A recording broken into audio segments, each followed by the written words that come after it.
Welcome to another instructional video from OWL, the wise choice in fiber optic test equipment. I'm Professor Jim Powers.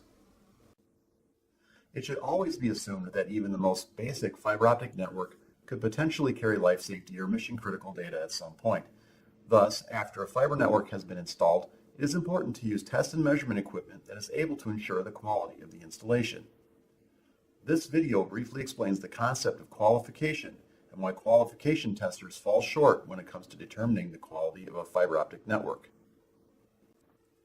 During the course of this video, the following key terms will be mentioned: attenuation, cabling standard, certification, continuity, go, no-go, link budget, measurement, optical loss, overhead, qualification, safety margin, and test. In fiber optics, there are several ways to test and/or measure a fiber optic cable. Continuity is the easiest and most basic test of a fiber cable. Continuity means that light energy can completely travel through a continuous path. However, just because the light from a flashlight or a VFL can be seen at the far end of a fiber does not mean that there isn't a problem with the fiber. After all, light can still travel through a broken or shattered glass.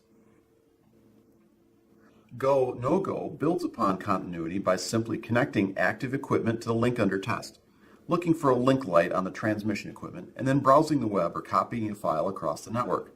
Either it goes or it doesn't go. Qualification is exactly the same as go, no-go testing, except a pair of specialized handheld test units perform a rudimentary form of bit error rate, or BER, testing, instead of using active equipment to copy a file across the network. An important point to remember about this is that there are two reasons a go, no-go, or qualification test will fail. The link is either so bad that continuity is completely lost, or the transceiver equipment is not working properly. The moral of the story is that continuity alone cannot determine the quality of a fiber link. A link could be able to transmit data at a specific moment in time with a particular set of equipment, yet be on the verge of failure and the technician would never know it. This is the reason why high-profile customers require their networks to be measured for optical loss. Not only does optical loss measurement verify continuity, it also determines exactly how much attenuation, or loss, has occurred through the optical fiber link. The level of optical loss is then compared to a link budget, which is simply the amount of attenuation a link can withstand before signal transmission is no longer reliable. Comparing an optical loss measurement to a link budget will determine if the link will pass or fail, as well as determine how close the link is to its pass-fail threshold. In other words, safety margin or overhead. Safety margin is of monumental importance to life safety and mission-critical applications. Certification builds upon optical loss measurement by using a common set of rules called a cabling standard to calculate the link budget. Cabling standards are developed by industry-wide standards organizations so that fiber network can be designed, installed, and tested in a consistent manner.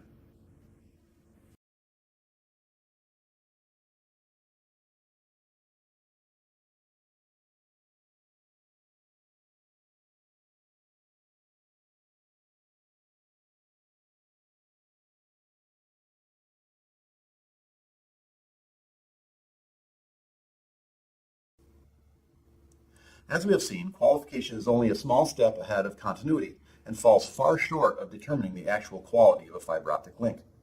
Yet, despite these shortcomings, qualifications testers have still gained popularity in the fiber test industry.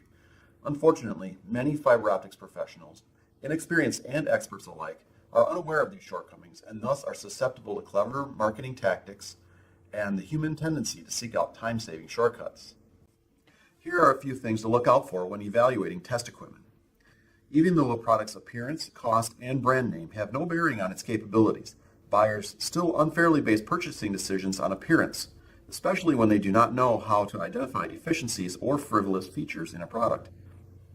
Buzzwords such as gigabit, pass-fail, or official-sounding terms like qualification can be misleading unless they are clearly defined and understood. Promises of time savings are very appealing to beginners and seasoned professionals alike. Be aware that these shortcuts often compromise the integrity of proper test procedures or produce relatively meaningless test results. For all fiber optics professionals, a solid understanding of fiber optics basics goes a long way towards understanding product literature and knowing the right questions to ask to make informed purchasing decisions. On the other side of the coin, manufacturers have an obligation to provide customers with honest information and to educate their customers when necessary. Perhaps the most difficult thing to understand about qualification testers is that a pass-fail result from a qualification tester is relatively meaningless when compared to a certification pass-fail. Sure, a qualification tester can verify that a certain amount of data successfully passed over a fiber, even at different data rates in some cases. But all this means is that the signal made it to the other end. The fiber link could be on the verge of failure and the qualification tester will still say pass. This brings us to important point number 2. The uncertainty of a qualification test is what makes qualification unacceptable for life safety and mission-critical systems. A frozen lake provides a helpful analogy that illustrates the difference between qualification and certification. A frozen lake is definitely a life safety issue because falling through the ice could be hazardous to one's health. Thus, we need assurance that the ice is thick enough to cross.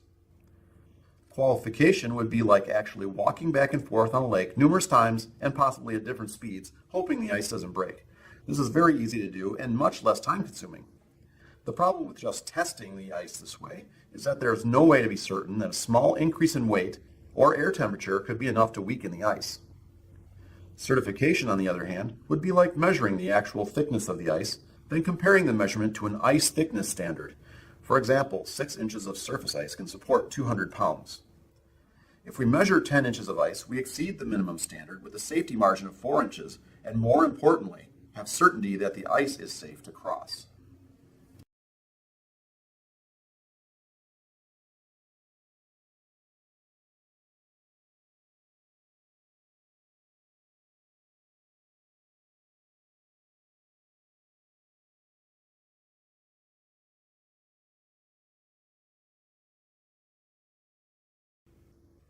Qualification testers may look nice, cost less, cut down on testing time, and even show that a certain amount of data was passed over a fiber link.